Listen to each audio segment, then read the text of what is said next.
Welcome to the Arsenic Theory channel.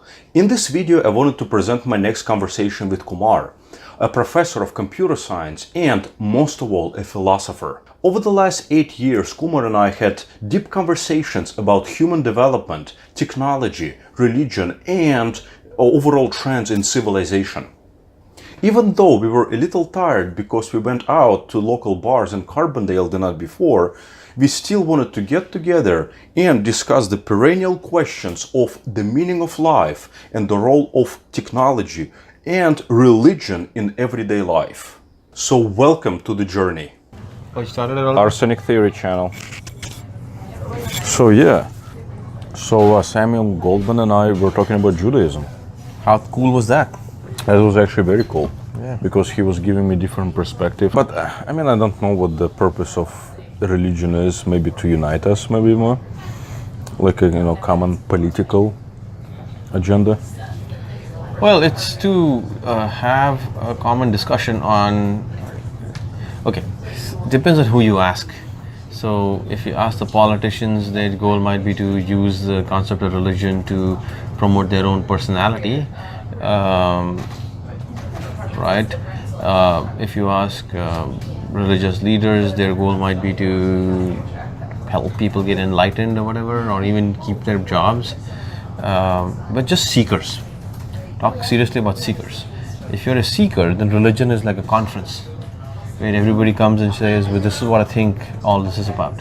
And somebody else comes along and says, well, I might have a different take on it, right? And then they come with stories to maintain that knowledge. Right. I'll give you an example. There's in the Hindu realm, Hindu is again a Western word, by the way. The people in India didn't call themselves Hindus. What do they call them? Well, the best Themselves. They didn't have a name as per se. I mean, why do you have to have a label? But they were Bharatiya. Somebody from Bharat is Bharat, like Indian, Bharat. Bharatiya. And so India would be Bharat. So if you really go to like Indians who've been like in India for a while, generations, or are from that land, they would eventually be Bharatiya. Okay, so you don't have to give it a name or organize it. That's a very Western construct. But they have these stories in India. They're called Panchatantras. Panch means 5. Tantra, I'm not exactly sure what it is, but sort of loosely converts to 5 stories, or story of the 5 wise men or wise points or something like that. So they didn't even have a kind of unifying, all-encompassing word for people that believed or practiced, this particular. Well, everybody's on their own path, right? So so what you do is you have people who practice certain things and identify as certain people. Then you have another set of people who don't identify with anyone. So what you do is you call everybody who doesn't do that Hindus. That's what I like about Hinduism in general, which unfortunately I have to call that, for the lack of the better word, in the West, because that's how we describe the people who practice that religion, right. Hindus. And what I like about Hinduism is its flexibility, its fluidity in adapting new things and trying different paths, and to see which ones work, which ones do not work, and which ones can be customizable to my understanding of the world. Other religions are very rigid in that sense. Certain things, just like schooling, K through 12 is more rigid, college is a little bit more flexible, then you go to grad school and PhD, it's more flexible, PhD is completely flexible. So you can think of Hinduism as the PhD level work, where you're seeking and you're researching and bringing back new ideologies to life. Is it because it's so abstract that you can say it's a highest level of religion that was ever achieved by humans? Right? Life is abstract. Is life real? Is life structured? Life is no, abstract. It's not structured at all. Right. So life is unpredictable too. Right. So when you seek and you go beyond a certain point, you have the 10 commandments, let's say in Christianity, and you start asking questions. The 10 commandments are very basic. Like the basic rules that they want you to abide by, so that nobody gets hurt and everybody can live their life. Great, right? Having done that, now somebody might say, well, I still have more questions though. I'm living my life, but I have more questions. I'm not satisfied. I would like to know more, or maybe more wisdom or more insight. So doing that would take you on a journey, right? And then you can come back from that journey and give a disposition about, this is what I found out about life. This is my experience. Is that a commandment? No. Is that somebody's opinion? Yes. Now, a lot of people accept it. That could become a commandment. You and I could come up with a commandment, like make YouTube videos. And if everybody likes that, that becomes a commandment. If that helps them become more enlightened and relaxed and peaceful and, the ultimate goal, you can go to the atomic level and go to the celestial level. The ultimate goal is to be inert, which means to be peaceful. So we're all seekers in India, and the seekers are coming up with a philosophy. So it's difficult to seek in a rigid fashion. Just searching for something, you don't know which your next move is. What are those seekers actually seeking? Well, let's say I take your cell phone and I hide it. What would you be seeking? Cell phone. Right. So I think something that has been hidden from them, a truth or an answer or an object. To what questions? To their questions? Right, whatever bothers you. Right. So if I take that cell phone and hide it, and then I tell you, hey, can you help me look for the cup? Like, no, I'm looking for the cell phone. I said, no, help me look for the cup. You will help me look for the cup because I'm asking. But really you want to search for the cell phone. And when you find the cup, you won't be very happy because inside you really want the cell phone. But it means in case of a cell phone, you already had it in your possession. Does it mean they lost something and they're looking for it? All right, man. If you lose your Bermudas or your cell phone, but you have another Bermudas, all right, there's one more Bermudas, or maybe it's $10. You can go buy one. Cell phone is $600. So I say, let's find your Bermudas first. It's both of yours. Let's find that goddamn Bermudas first. And you like Bermuda's Triangle you're talking about? You could say that, or something else. This table. Oh, let's just put it simple. You lose these microphones, or you lose the cell phone. How much are these microphones? I cannot say that. I'm just kidding. Less than a cell phone, right? Less than a cell phone, but many times over. But then again, your cell phone also has your data, the video, right? So let's say you are missing a couple things, and you really want to search one thing. Searching for it, it means you know what it is. That's like circular philosophy, right? So what do you mean circular philosophy? I'll tell you. What you I know it's called circular reasoning. I'll tell you. Relax. I'll tell you, and I'll tell everyone. Have you heard people say, "What you're seeking is seeking you"? Circular philosophy. Okay. They think that there is this duality to everything and match made in heaven. We are all incomplete, and we're trying to get complete. That's what the goal of the concept of dichotomy is also artificial.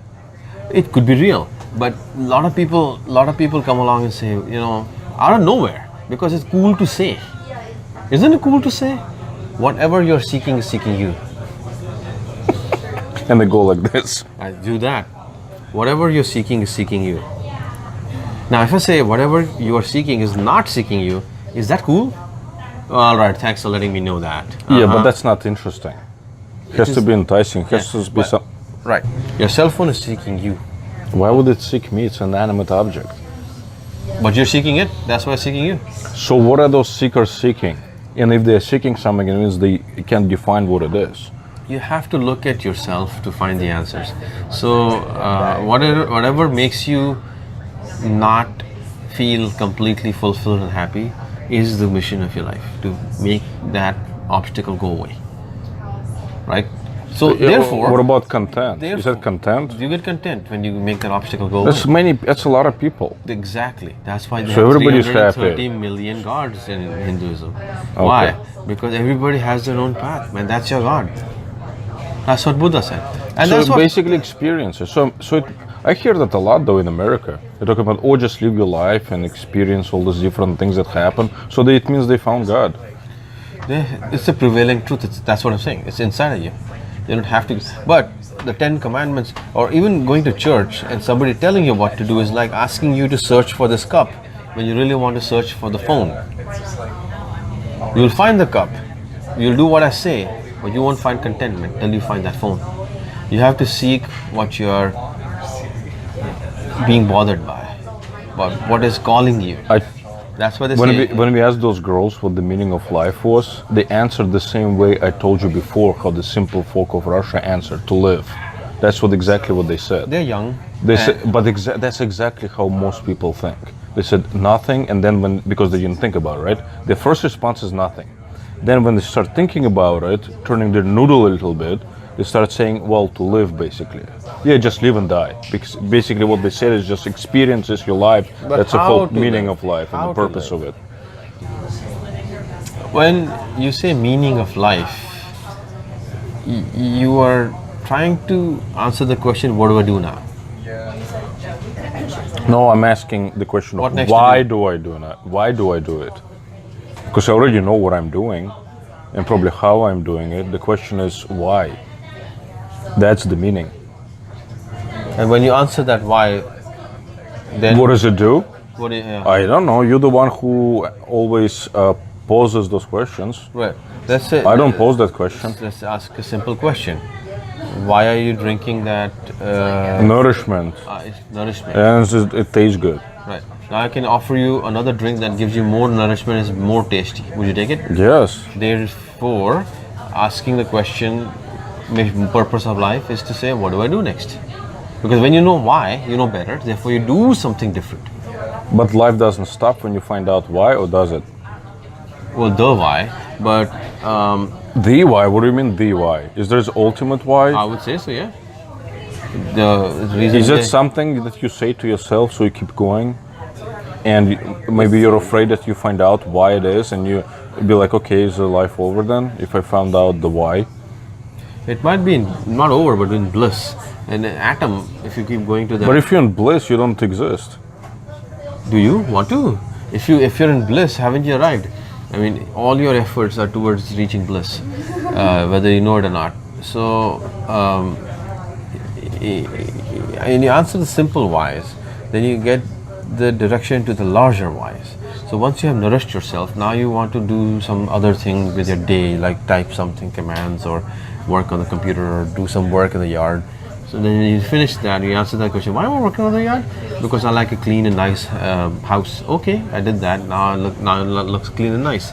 Then you sit on the porch, you crack open a drink maybe, or some food, and you look at the world and look at the beautiful yard you have. Now you want to have food with your family. You see, now you're growing into a deeper state of mind, let's say.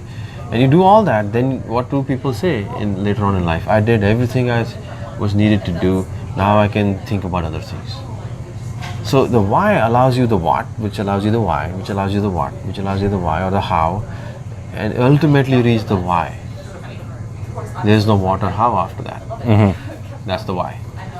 We're all seeking, whether we know it or not. So seekers try to go straight to the why. I don't have any desires, because the more you have desires, the more what and more why and whats you have, more steps. So if you reduce the desires, you get to the why faster. But it's not in your hands to reduce the desire. If something is bothering you, it is bothering you. You can't shrug it away. That's how you were built. You were programmed that way at birth. You have to seek that. To know you shouldn't be seeking that. But you have to seek that to know that. You can just tell that as experience. You have to gain. Find the phone only to know that I was just about the same life even without the phone. I could have had another phone. But that realization comes to you after you find the phone. I think that part is interesting. But I think that's what Sam was referring to, is that they forgot the why part. They got the commandments. That's great. The commandments are great to set up the stage, but you need the act. That's your life. So it's like winning an election. We won the election. Our job's done. No. Your job just began. Yeah, you could say one part of your job is done, but yeah, just began. Marriage. I found the girl of my life, I married her, I'm successful now. Well, you have to live the marriage now. So face the challenges. And yeah, overcome the hurdles. Take care of her and everything. Kids. So getting a job interview, we celebrate, right? So most of the religions are like that, to get to the gates of heaven. And what's after that? Are you going to stay there? I don't know. What if I don't like it? Well, it's a one-way trip. Hindu people say it's not a one-way trip. You come back. So I don't know whether you like it or not. What if I like hell better? But if you are in bliss, does it matter? See? Because you're enjoying it right now. You're assuming it's gonna be a bliss. Well, bliss is bliss. Bliss is not like, oh, I'm kinda in bliss, but kinda sucks.